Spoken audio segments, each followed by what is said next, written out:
ទឹកនេះគាត់ទៅសាលារៀនជាមួយនឹងយើងគាត់ជួយយកកតាបយកអីទៅកតាបនឹងធ្ងន់ដែរហ្នឹងប្រាប់ថាកូនកុំយួរអីចាំម៉ាក់យួរគេអត់ព្រមដើរបដាគេហាត់ប្រានបដាដើរទៅហ្នឹងហាត់ប្រាន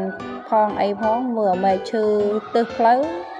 ទាត់មេឃឈើខាំងចឹងទៅរើសបោះចោលតកែទឹះមាត់ពេកហើយក៏ដើរមកទៀតដើរដល់សាលារៀនចឹងទៅចាដើរមករហូតដល់សាលារៀនឃើញបងកំពុងតែតម្រង់ជួរហ្នឹងគេទៅស្វាគមន៍បងគេគ្រប់គ្នាចឹងទៅបន្ទាប់មកទៀតហ្នឹងក៏ឆ្កឹះដីចុះឆ្កឹះដីឡើងហ្នឹងគេមិនដឹងកើតអីក៏ឡើងទុំលើស្មាអាបងគេកំពុងតែតម្រង់ជួរហ្នឹងចាបងម្នាក់ហ្នឹងគាត់ចូលចិត្តមកមកចាមើលនេះទៅធ្វើរបៀបក្មេងតូចនៅលើ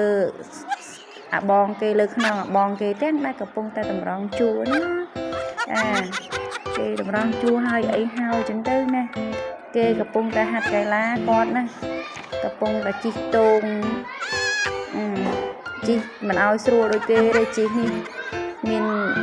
ស្ទាយផ្ដេកផងផ្ដួលផងអាយ៉ាទៅដើរចាដើរមើលជិះសិតកវីមិនធម្មតាទេជិះឲ្យស្រួលទៅវិថីអត់ជិះសិតកវីចង់ឈោងទៅខាងនោះទៀតហត់ទៅខាងនោះទៀតចុះទៅពីលើតោងហ្នឹងមកឃើញគេកំពុងតែហាត់កីឡាហ្នឹងធ្វើឯងអ្នកគ្រូតូចដើរវាយគេពេញហ្នឹងដើរបញ្ជាគេពេញហ្នឹងវាយគេចុះវាយគេឡើង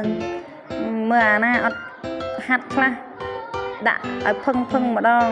ផុតពីហាត់កីឡាទៅគេឥឡូវម៉ោងចូលរៀនមើលអាបងអង្គុយត្រង់ខ្លួនគាត់មេរៀនគាត់អីអ្នកគ្រូដើរវាយឯងមើលតាមិនស្រួលហ្នឹងគ្រូហ្នឹងវាយងាប់អស់ឡូវហើយស្ងាត់គេនិយាយចឹងណាគេថាស្ងាត់គេដើរមើលចុះមើលឡើងមើលចុះមើលឡើងចេញលេងគេមកជិះតូងទៀតជាមួយនឹងបងគេនឹងជិះតូង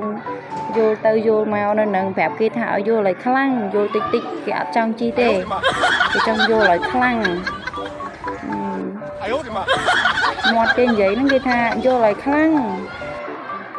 ឥឡូវលេងហត់ហើយលេងហត់គេមកអង្គុយញ៉ាំក្រែមនៅក្នុងថ្នាក់ម្ដងចាអញ្ចឹង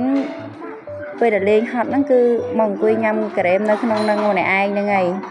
អង្គុយញ៉ាំក្រែមដើម្បីយកកម្លាំងបង្រៀនបន្តទៀត